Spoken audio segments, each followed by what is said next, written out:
Alors avant de commencer, j'aimerais vous donner une anecdote, vous expliquer une anecdote qui n'est pas du tout passionnante, qui n'est pas du tout intéressante, qui est même plutôt ennuyeuse à écouter, mais qui a toute son importance dans ce que je vais vous apporter ensuite.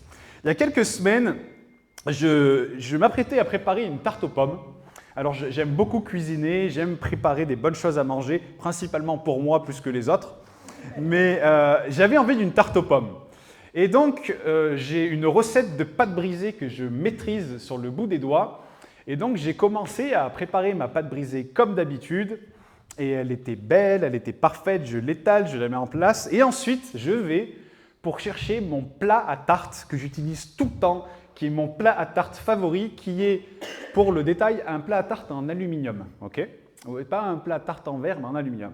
Et je retourne la cuisine à droite, à gauche, et impossible de trouver mon plat à tarte que j'utilise tout le temps. Alors je vais voir ma femme, parce que c'est souvent elle qui pomme mes affaires, et je vais lui dire, et je lui dis, ma chérie, t'as mis où le plat à tarte? Et j'apprends qu'en fait, elle a fait une quiche lors de la cérémonie pour Alexandre, et qu'elle est partie, le plat à tarte a été paumé. Je dis, mais c'était mon plat à tarte préféré, mais c'est pas possible, tout ça, tout ça. Et donc, je cherche mon plat à tarte, je ne le trouve pas. Et du coup, je prends le plat à tarte que Delphine utilise habituellement, qui est un plat en Pyrex, en verre.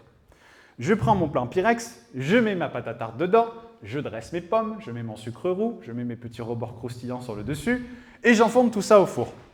Et j'observe ma tarte, qui commence à roussir et devenir belle, et au moment où elle est magnifique, elle est parfaite, elle est impeccable, je la sors du four. Je la mets à refroidir, parce que c'est l'heure du goûter, il va falloir que je prenne ma part de tarte, et je me coupe une part de tarte. Et la surprise, je prends la tarte qui est belle et magnifique, et je me rends compte que la pâte dessous, elle est toute molle.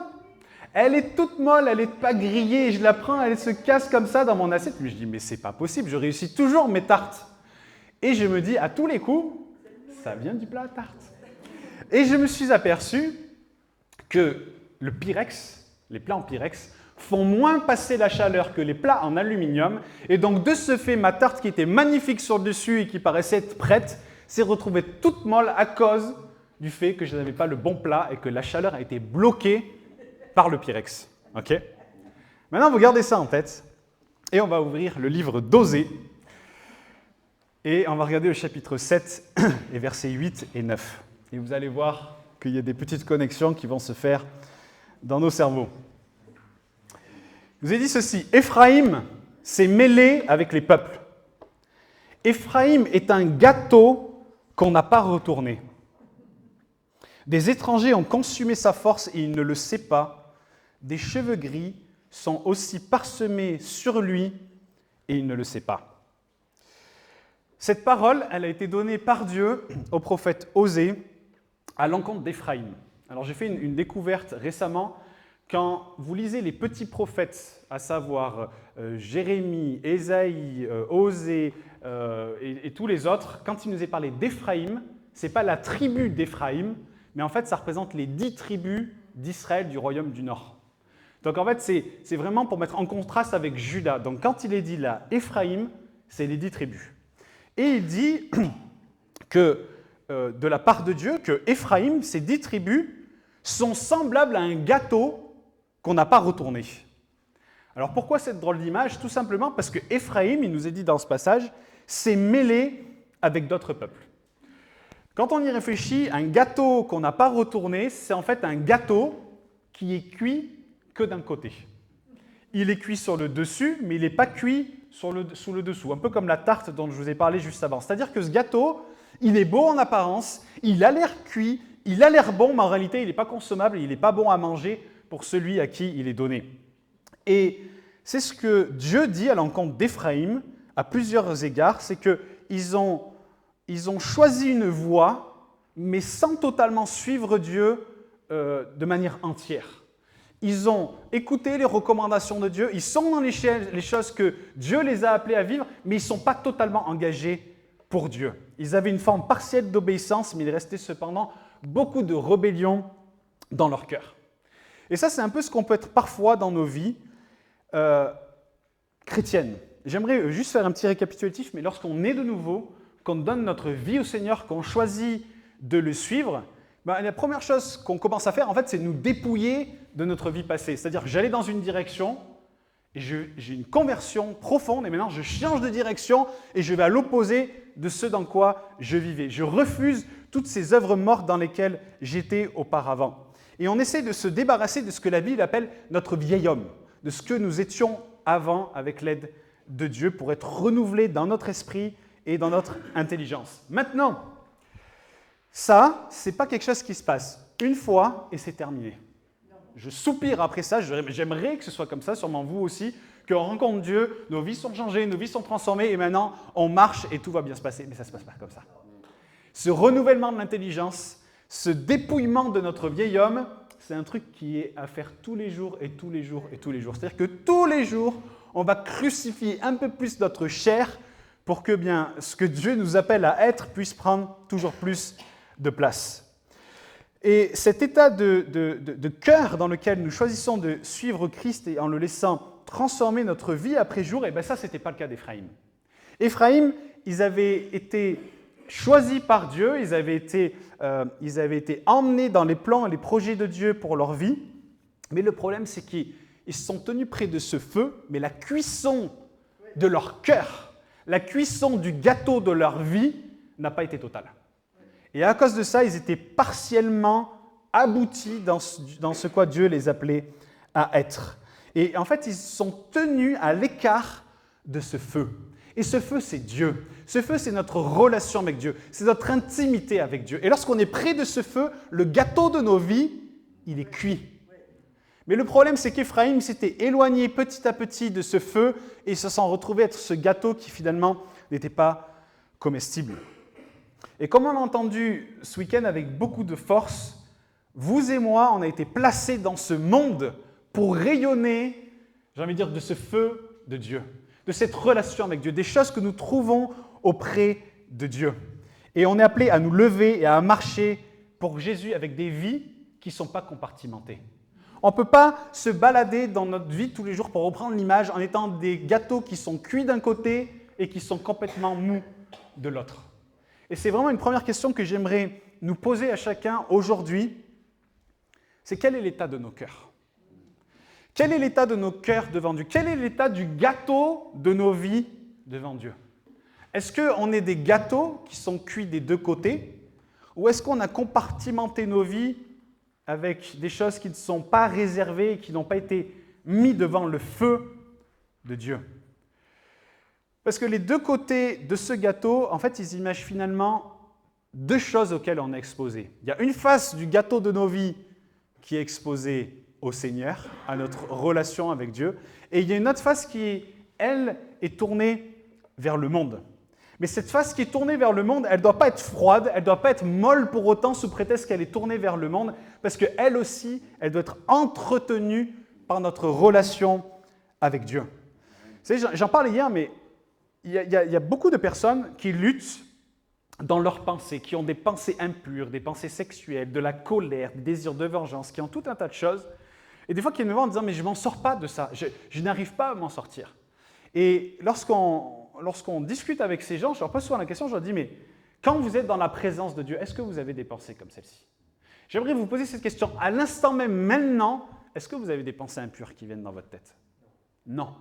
Pourquoi ? Parce que nous sommes dans la présence de Dieu. On s'entretient dans la présence de Dieu. Lorsqu'on est près du feu de la présence de Dieu, il n'y a pas de place pour ces pensées mauvaises, ces choses qui viennent des fois et qui nous bouffent. Parce que c'est ce feu qui vient brûler les œuvres mortes de nos cœurs. C'est ce feu qui vient mettre en lumière ce que nous sommes en Jésus. Et alors qu'on s'entretient dans les choses de Dieu, eh bien, ça ne laisse pas de place aux choses qui sont mauvaises. Et en fait, c'est de dire, mais des fois, on lutte avec des choses, parce qu'en fait, on essaie de combattre ça humainement, on essaie de s'en sortir, mais il n'y a que le feu de la présence de Dieu qui peut nous purifier de ces choses. Et ces deux côtés imagent finalement les deux faces de notre vie chrétienne. Et ces deux faces, autant celle qui est exposée vers Dieu, dans laquelle on est maintenant et dans laquelle ce gâteau est cuit, parce que c'est facile, ça va, mais il y en a une autre, c'est celle qui est exposée vers le monde du lundi au vendredi ou du samedi, dans lesquelles on a des difficultés. Et en tant qu'Église de Jésus-Christ, on est appelé à être séparé du monde. On est appelé à appartenir à Dieu tout entier. On ne peut pas être compartimenté. Et il y a quelque chose moi, qui me travaille en ce moment, et j'ai du mal des fois à comprendre la pensée de Dieu, parce qu'il y a un tel paradoxe dans cela. Dieu nous appelle à être séparés du monde, mais en même temps, il nous a placés au milieu même de ce de quoi on doit être séparés. Je sais pas si vous avez déjà réfléchi à ça. Il dit, Seigneur, tu nous appelles à être séparés du monde, mais tu as dit, je vous envoie dans le monde. C'est quand même compliqué. On est dans le milieu duquel on doit être séparés. Et on doit être dans ce milieu parce que non seulement Dieu nous y a placés, mais parce que c'est là que nous sommes appelés aussi à révéler au monde ce que nous découvrons et nous entretenons auprès de ce feu. Mais on ne peut pas être comme dans le milieu dans lequel nous habitons, parce qu'il n'y a pas de communion entre Dieu et le monde. C'est ce que la Bible dit. Et ça ne veut pas dire qu'il nous faut nous cacher, qu'il faut nous mettre à l'écart, qu'il faut nous préserver. Vous savez, pendant des milliers d'années, je pense, oui, des milliers d'années, il y a des gens qui ont essayé de se mettre à l'écart. Des gens qui sont habités dans des monastères, des gens qui choisissent surtout, oulala, le monde et sa souillure et sa saleté, surtout, il ne faut pas qu'on vive dedans. Mais ce n'est pas du tout ce que la Bible dit. Dieu a dit, je vous ai envoyé dans le monde. Donc, être dans le monde, c'est notre place. On est appelé à être dans le monde. Mais le problème, c'est que si on n'entretient pas la face du gâteau qui est dans le monde par le feu de Dieu, eh bien en fait, on va se retrouver tout mou. Et on va se retrouver à être amalgamé et entraîné et, j'ai envie de dire, poussé à vivre comme le monde. Mais en fait, le problème, ce n'est pas le monde. Le monde, il a toujours été le monde, c'est le monde. Le problème, c'est nous qui ne nous entretenons pas auprès de ce feu pour faire face au monde. Et le danger, c'est de faire du monde et ce qu'il renferme, l'objet de notre amour, l'objet de notre joie, l'objet de notre paix, l'objet de nos espérances. Et Éphraïm, c'était ce qui s'était passé pour eux. Ils s'étaient mélangés, ils s'étaient mêlés avec des étrangers et de ce fait, ils se sont éloignés de Dieu. Il nous est dit au verset 9, « Des étrangers ont consumé sa force ». C'est-à-dire que cet éloignement, parce que Éphraïm s'est éloigné de ce feu, s'est éloigné de la présence de Dieu, ça l'a comme vidé de son identité, ça l'a vidé de sa vocation et ça l'a vidé de sa force. Et je vous assure, moi, c'est quelque chose que je vois, et je sais, il y a des gens, même dans l'Église, vous vivez cela. C'est-à-dire que lorsqu'on ne s'entretient pas dans ce feu, on s'éloigne petit à petit de ce feu, on devient mou, et de ce fait, c'est comme si le diable vient nous voler ce que Dieu avait prévu de précieux pour nous lorsqu'on se tient près de ce feu. Il y a quelques semaines en arrière, je vous avais parlé de Samson. Samson, Dieu avait placé une vocation sur sa vie. Il devait ramener le peuple près de Dieu. Il devait les ramener dans l'obéissance. Et par son amour pour le monde, son amour pour ses pulsions sexuelles et toutes ces choses-là, il s'est petit à petit éloigné. Et qu'est-ce qui s'en est passé? Il est allé même jusqu'à prendre une femme parmi le peuple ennemi de Dieu que Dieu l'avait envoyé pour justement combattre ce peuple-là. Et qu'est-ce qui s'est passé? Par cette femme, la relation toxique avec cette femme et la manipulation qu'elle a amenée dans la vie de Samson, Samson s'est retrouvé à passer à côté de sa destinée. C'est-à-dire que Dieu avait un projet bon pour Samson, mais par son éloignement de ce feu et de rentrer petit à petit dans le compromis, eh bien le diable lui a volé même son appel et même sa vocation. Et aujourd'hui, dans l'Église et dans le monde et partout, le diable vient nous voler nos vocations parce qu'il agit dans l'illusion, il agit dans la déformation, dans l'acceptance de choses qui petit à petit viennent enlever même l'essence de ce que Dieu a prévu pour chacun d'entre nous. On a reçu une vocation, on a reçu un appel et c'est quelque chose qu'il nous faut chérir et ça peut être chéri et entretenu et protégé qu'au travers de ce feu de la présence de Dieu. Le mélange et le compromis sont des choses que Dieu n'aime pas. Je vais même employer un mot des fois qui nous fait un peu du mal à entendre, mais il nous a même dit que c'est quelque chose qui fait horreur à l'Éternel. Ça fait tellement horreur à l'Éternel que dans l'Ancien Testament, il y a des choses incroyables qu'on voit que par exemple, Dieu avait dit au peuple d'Israël, je vous interdis de semer 2 espèces de semences dans un champ. Je vous interdis de porter des vêtements qui sont faits de différentes étoffes. Il ne pouvait pas avoir une étoffe faite de coton mélangée avec du velours. C'était tout entier, un seul tissu. Vous savez, c'est intéressant parce qu'on a un très bon exemple de ça, c'est Lot. Lot, il nous a dit il soupirait après les plaines de Sodome et de Gomorrhe, il soupirait après le péché parce que c'est quelque chose qu'il chérissait dans son cœur. Et vous savez qu'il y a une mention qui nous est faite de Lot, juste avant qu'il se sépare d'Abraham, il nous a dit il avait une tenue faite de différentes étoffes. Le vêtement de Lot était l'image finalement même de son cœur qui était partagé entre plusieurs choses. Et quel est le vêtement d'étoffe dont nous revêtissons nos vies? Est-ce que notre manière de vivre, notre témoignage au quotidien image ce qu'il y a dans notre cœur? Est-ce qu'on est mélangé ou est-ce qu'on est tout entier pour Dieu? Et ça, c'est des choses qu'on voit dans l'Ancien Testament, mais on voit que même en dehors des recommandations de Dieu dans l'Ancien Testament, dans le Nouveau Testament, Jésus nous a aussi dit que dans son Église, dans le royaume de Dieu, il y a aujourd'hui 2 types de chrétiens. Il nous est parlé du bon blé et il nous est parlé de l'ivraie. Il nous est parlé des vierges folles et il nous est parlé des vierges sages. Il nous est parlé de ceux qui sont froids et de ceux qui sont bouillants. Et ce qui est même fou, c'est que Dieu dit, il vaudrait mieux pour vous que vous soyez froid que trouver tiède. Parce que la tiédeur, le mélange, l'amalgame de choses que Dieu considère comme le blé avec de l'ivraie sont quelque chose qui fait horreur à l'Éternel. Et moi, je prie pour cela, en tout cas pour ma propre vie, et je pense que c'est quelque chose qu'on devrait tous prier, mais qu'on ne soit pas dans une telle désillusion de croire que l'ivraie de nos vies est vue comme du blé par Dieu. Parce qu'aujourd'hui, on voit dans l'Église des telles abominations. C'est des exemples faciles que je vais prendre, mais des églises avec des pasteurs qui sont homosexuels, qui disent que la Bible est OK avec ça parce que David et Jonathan, en fait, ils étaient homosexuels. Ou de voir des choses où on dit mais c'est OK de pouvoir se balader en jet privé, d'avoir des voitures de luxe et d'avoir une maison à côté des plus grandes stars de cinéma en prenant des salaires qui sont démesurés dans l'église. Et des gens, en fait, on justifie des choses parce qu'en fait, on aimerait que ce soit du blé, mais à la fin de la journée, c'est de l'ivraie. Et là, je sors des exemples, vraiment des gros exemples, mais il y a des choses qui sont bien plus sournoises et fines que ça dans nos vies. Est-ce que des fois, on entretient de l'ivraie en se convainquant que c'est du blé pour la simple et bonne raison qu'en fait, on aime l'ivraie et on aime s'entretenir d'ivraie et on aime ces choses-là? Et Éphraïm, c'est ce qui s'était passé. Ils s'étaient mélangés avec les peuples parce qu'ils avaient envie de ça. Ils n'avaient pas envie d'être dans une pleine obéissance à Dieu. Et du coup, ils se sont mis à aimer l'ivraie plutôt que le blé. Et il nous est dit quelque chose de fort. Il nous est dit des cheveux gris sont aussi parsemés sur lui et il ne le sait pas. J'aimerais que vous imaginiez quelque chose un instant. Pour ma part, j'ai de nombreux cheveux blancs, vous pouvez le constater là, sur les côtés de ma tête. Là, voilà, depuis quelques années maintenant. Mais dernièrement, je me suis aperçu d'avoir des cheveux blancs sur le dessus de ma tête. Ils ne sont pas encore trop nombreux, mais ils commencent à arriver. Et vous savez comment je me suis aperçu que j'ai des cheveux blancs sur le dessus de ma tête? Comme chacun d'entre vous, le matin, je me lève et je vais à mon lavabo dans la salle de bain et je me brosse les dents et je me regarde dans le miroir et je me peigne. Et il y a quelques jours de cela, en me regardant dans le miroir alors que je me peignais, je dis « Oh là là, mais qu'est-ce que c'est ça? Oh, un cheveu blanc !» Et comment je l'ai vu? Parce que le miroir dans lequel je me suis regardé m'a renvoyé à la condition capillaire que j'ai aujourd'hui. Lorsqu'on se regarde dans un miroir, ça nous renvoie la condition de ce que nous sommes. Et c'est comme ça que moi, je me suis aperçu que j'avais des cheveux blancs. Mais de la même manière, ce qui constitue le miroir de notre condition spirituelle, c'est notre relation avec Dieu. Et ça au travers de 3 choses. De la louange, de la prière et plus que tout, de la lecture de la parole de Dieu.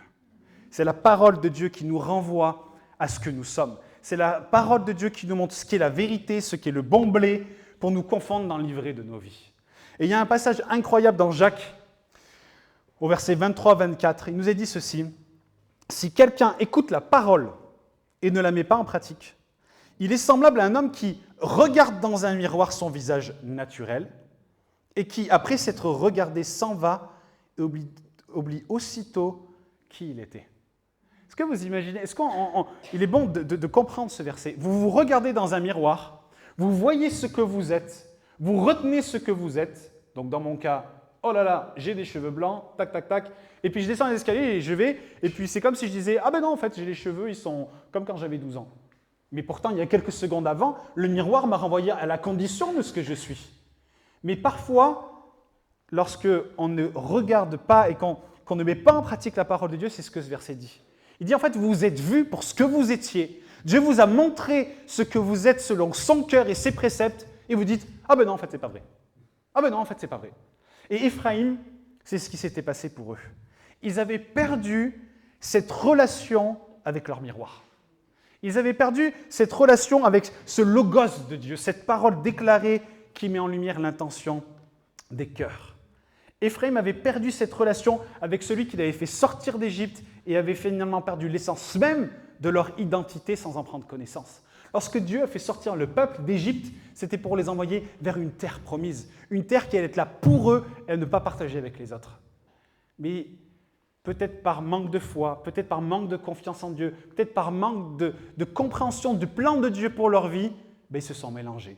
Et petit à petit, ils sont entrés toujours plus dans le compromis. Et le fait qu'il y ait la mention des cheveux blancs, ce n'est pas pour rien. Vous savez, les cheveux blancs, on commence à en avoir, ce n'est pas lorsqu'on rajeunit, souvent, c'est lorsqu'on vieillit. Et les cheveux grisonnants, ils annoncent l'âge qui avance et la force qui décline. La tête, elle n'est pas encore toute grise, mais il y a des signes de régression, de déclin qui apparaissent. Et ça, c'est quelque chose qu'Éphraïm était incapable de voir. Et j'aimerais un peu mettre ça en lumière dans chacune de nos vies aujourd'hui. Qu'est-ce qu'il en est pour nous? Vous savez, parfois, moi je lutte avec ça, je dois vous le confesser, je lutte avec ça.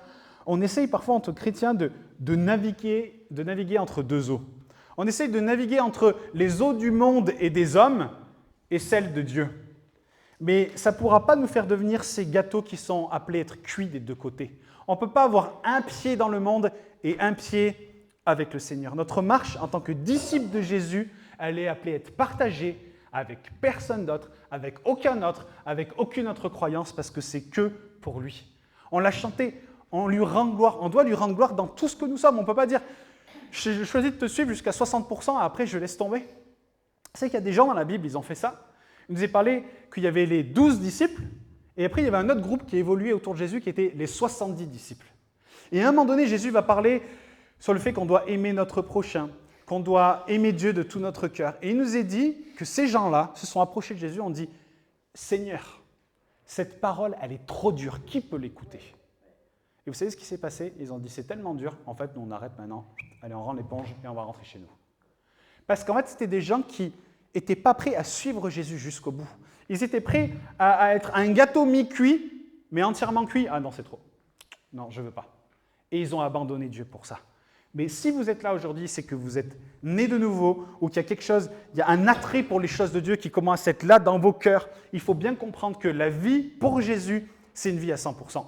S'il y a des gens qui vous ont dit que donner sa vie au Seigneur et de choisir de le suivre, c'est une vie qui sera plus facile, qui sera meilleure, dans lequel tout sera mieux, ce sont des menteurs. Ma vie n'est jamais devenue aussi difficile que le jour où j'ai donné ma vie au Seigneur. Vous savez pourquoi? Parce qu'en fait, quand on vit dans le monde, on fait ce qu'on a envie. Et moi, j'étais très ingénieux pour faire ce que j'avais envie. Mais lorsqu'on choisit de vivre pour Christ, après ça, on dit, en fait, je ne peux plus vivre comme avant. Il y a cette conversion, il y a un avant et il y a un après. Il y a ma vie passée et il y a ma vie maintenant avec le Seigneur. Et marcher pour Jésus, ça coûte quelque chose. Et c'est un prix qu'il nous faut vraiment peser. Parce qu'on ne doit pas suivre Jésus avec légèreté. On a entendu lors de cette conférence que c'est un mot qui choque, mais on est appelé à être des esclaves de Jésus-Christ. Pourquoi on est appelé à être esclaves de Jésus-Christ? Parce qu'il nous est dit que Dieu a racheté nos vies. S'il a racheté nos vies, ça veut dire que nos vies ne nous appartiennent plus, mais qu'elles appartiennent à Christ. Et donc, de ce fait, il peut disposer de nos vies à son bon vouloir, tant et aussi longtemps que nous voulons les lui donner. Mais à la toute base, nos vies appartiennent à Dieu. Il ne faut pas oublier qu'on a un maître qui a une bonne volonté pour nos vies, qui a des bons projets pour nous. Il ne souhaite pas nous faire du mal, mais nos vies lui appartiennent. Et notre appel, notre vocation, c'est d'être tout entier pour lui, de nous tenir tout près de ce feu de notre relation avec Dieu, de nous laisser façonner, de nous laisser transformer, émonder à l'éclat de ce feu et de ce miroir dans nos vies, de ce qu'est cette relation pour nous. Parce que c'est en étant cuits des deux côtés, c'est-à-dire en donnant nos vies tout entières pour Jésus, qu'on pourra vivre dans le monde sans crainte et sans mélange. Encore une fois, le problème, ce n'est pas le monde. Le monde est le monde, il est ce qu'il est. Le prince de ce monde, c'est le diable. Et le monde, il va de mal en pire tout le temps. On ne peut rien y changer, c'est comme ça. Mais vous et moi sommes des hommes et des femmes qui sont appelés à nous tenir près de ce feu, même dans ce côté qui est exposé au monde, pour pouvoir tenir bon. Et à ce moment-là, alors on pourra tenir ferme et nous entretenir dans les choses de Dieu. Ce qui importe, c'est nous et c'est la condition de notre cœur devant Dieu. Et là aussi, c'est une question que j'aimerais nous poser. Est-ce que nous sommes tout entiers exposés à son feu? Ou est-ce qu'on a compartimenté nos vies comme Éphraïm et Samson par amour du mélange, par amour de livrer, par amour de certaines choses? Parce qu'il suffit d'un pas, même un tout petit peu décalé dans la direction opposée pour que petit à petit, on s'éloigne et que nous soyons peu à peu refroidis. Qu'on ne soit pas des gâteaux qui sont non retournés. Parce qu'il ne peut pas y avoir un côté de nos vies qui soit cuit, avec une certaine sainteté, une certaine piété et un amour pour Dieu qui soit partiel, et de l'autre un côté où le péché, où l'orgueil, où l'amour du monde règne. Nos vies, elles ne peuvent pas être un champ où l'ivraie est tout aussi bien accueillie que le blé. Et si, alors que vous entendez ces paroles, vous en prenez peut-être connaissance maintenant, que vous réalisez des choses maintenant, il ne faut pas oublier une chose, c'est que tout enseignement, à chaque fois qu'on ouvre la parole, comme on le fait ce matin, c'est pour la grâce de Dieu qui se manifeste dans nos vies. En fait, on n'est pas là, je ne suis pas en train de vous apporter ça pour vous dire « vous avez mal fait, on fait mal, ça ne va pas ». Si c'est ça, on passe complètement à côté de la chose. Dieu nous révèle ce qu'il veut de bon pour nos vies pour qu'en fait, on puisse être changé et transformé. Rappelez-vous de la parabole du fils prodigue. Il y avait ce fils qui a pris l'héritage de son père, il a tout dilapidé à un point où il ne reste plus rien et il est dans la boue avec les cochons. Et alors qu'il est dans la boue avec les cochons, il se dit, il voit la réalité de sa condition et il dit « mais je vais retourner dans la maison de mon père et je vais demander pardon et peut-être qu'il me reprendra comme son serviteur ». Mais il a eu cette démarche où il est sorti de la boue, il est allé dans la maison de son père et son père l'a restauré, l'a rétabli. Et Dieu, c'est notre Père. Lorsqu'il y a des situations où la boue de nos vies est révélée, ce n'est pas pour qu'on reste dedans, ce n'est pas Dieu qui nous dit « de toute façon, tu ne vaux pas mieux qu'un cochon, tu es comme les cochons ». Non, ce n'est pas comme ça que ça se passe. On a un Dieu qui nous met en lumière la condition de vie pour nous restaurer, pour nous relever et qu'on puisse rentrer en courant dans sa maison, là où il y a ce feu de sa présence. Là, on va pouvoir être réchauffé auprès de lui et restauré et cuit pour être ce gâteau qui lui rend gloire en toutes choses. Les bras du Père, ils sont toujours grands ouverts pour nous restaurer, pour nous rétablir et pour nous établir là où on est censé être, là où on est censé demeurer. Et c'est la grâce de Dieu qui l'a amené à revenir chez son Père et à confesser. Et c'est encore la grâce de Dieu qui s'est manifestée lorsqu'il lui a pardonné. Et vous savez, alors que Dieu fait ce reproche à Éphraïm, à Israël, il va lui dire ensuite, il dit « mais Israël, reviens, je guérirai leur abandon, je les aimerai librement, je serai pour Israël comme la rosée et il fleurira comme le lys et il poussera ses racines comme le Liban. » On est appelé à la restauration, à changer de vie. Maintenant, j'aimerais terminer sur une chose importante. Tous, nous luttons contre le péché. Tous, on galère avec le péché et il y a certains d'entre nous, il y a peut-être des péchés avec lesquels vous galérez depuis des années et des années. Vous avez tellement demandé pardon à Dieu que vous avez l'impression qu'en fait, vous ne pouvez même plus être pardonné tellement vous avez demandé pardon. Peut-être que vous avez des difficultés avec ça. Et j'aimerais vous dire une chose. Tant que vous essaierez de changer vos vies et de cuire le gâteau de vos vies par vos propres forces, je vous l'annonce de but en blanc, vous allez échouer encore et encore et encore et encore. Le seul feu qui peut cuire le gâteau de nos vies, c'est la présence de Dieu.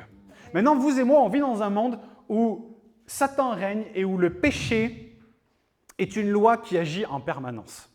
Et j'aimerais qu'on imagine un peu cela ainsi. Je ne vais pas prendre mon téléphone, sinon je vais le casser. Là, en ce moment, on est sur la Terre et il y a une loi qui s'applique, qui est la loi de la gravité. Si je lâche ça, la loi de la gravité va faire que en fait, ça va tomber vers le sol, parce que ça a tiré vers le sol. Okay.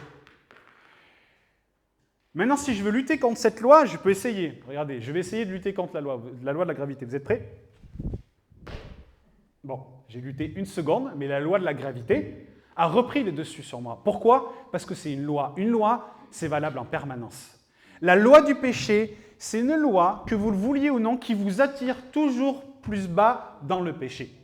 Et si vous essayez de lutter contre cette loi, ben vous allez essayer, mais au bout d'un moment, vous allez échouer. C'est ce qu'on appelle, quelque chose qui se passe souvent en début d'année, les quoi? Les bonnes résolutions. On peut avoir la résolution. Regardez, si je tends mon bras avec ça, en ce moment, je suis en train de gagner sur la loi de la gravité. Je suis plus fort que la loi de la gravité parce que, regardez, je l'empêche de tomber. Pensez que dans 10 minutes, je serai encore en train de lutter, ou dans 1 heure, ou dans 2 heures, ou dans 3 heures. Et en fait, des fois, on lutte comme ça. Et on se dit, mais je vais lutter contre la loi du péché, je vais gagner sur la loi du péché. Vous allez peut-être gagner 1 heure, 1 journée, 2 journées, 3 journées, et vous allez échouer. Vous savez comment on gagne sur la loi du péché? Par une loi qui lui est supérieure. Et la Bible nous parle de la loi de l'esprit de vie. Maintenant, regardez la gravité. La gravité fait que tout finit par tomber. Mais pour autant, on arrive à voir des avions de plusieurs milliers de tonnes qui arrivent à combattre et à voler sur cette loi de la gravité grâce à une loi qui lui est supérieure, la loi de l'aérodynamique. Grâce à la loi de l'aérodynamique, on a réussi à faire voler des avions pour contrer la loi de la gravité. Eh bien, pour nous, c'est la même chose. Pour contrer la loi du péché, il y a une loi qui lui est supérieure, c'est la loi de l'esprit de vie. C'est ce que la Bible nous dit. Et la loi de l'esprit de vie, c'est ce feu qui est venu habiter dans vous et moi, le Saint-Esprit. Si vous essayez de changer et de transformer vos vies par vos propres forces, vous allez faire que échouer et vous allez vous culpabiliser et vous voir comme des bons à rien. Et vous allez vous retrouver comme le Fils prodigue. Mais ce que le Seigneur met en lumière, c'est de dire, mais il y a une autre loi, et c'est la loi de l'esprit de vie. Grâce au Saint-Esprit, grâce à la puissance du Saint-Esprit dans vos vies, on peut être changé, on peut être transformé. Moi, je l'ai vécu dans plein de domaines, et je suis sûr que vous aussi. Et on a besoin de collaborer avec le Saint-Esprit, de vivre cette relation avec Dieu qui va nous aider à amener cette loi pour qu'elle ait la pleine liberté de s'appliquer dans nos vies. Et ça, c'est au travers du feu de la présence de Dieu. C'est au travers de ce feu duquel les deux faces de nos vies doivent être confrontées. Là, en ce moment, il y a une face qui est tournée vers le Seigneur. Et le gâteau est beau. Nous sommes des beaux gâteaux en ce moment. On est comme la jolie tarte que j'avais faite, qui est très belle sur le dessus et tout ça. Maintenant, de l'autre côté, quand on va aller au travail demain et après-demain, et que vous serez dans le lieu secret quand personne ne vous regarde, quel sera l'état de ce gâteau? Est-ce que lui aussi, il est confronté au feu? Vous savez, les gens nous voient, on peut donner une certaine apparence aux gens, mais Dieu, il nous a dit qu'il voit au cœur. Et c'est quelque chose de beau, et c'est aussi quelque chose de terrible, parce qu'on ne peut rien cacher à Dieu. Vous pouvez vous cacher, vous mettre dans la cave pour commettre les pires atrocités que personne ne le verra, Dieu le verra. Et c'est bien pour ça qu'il sera bien le seul à porter un juste jugement sur chacun d'entre nous. Mais on est appelé à être des gâteaux tout entiers. Lorsqu'on est à la vue de tous, lorsqu'on est caché de tous, lorsqu'on est confronté à un monde qui cherche à appliquer cette loi sur nous, eh bien, il faut qu'on vive avec ce feu et qu'on soit des gâteaux tout entiers pour Dieu. Amen.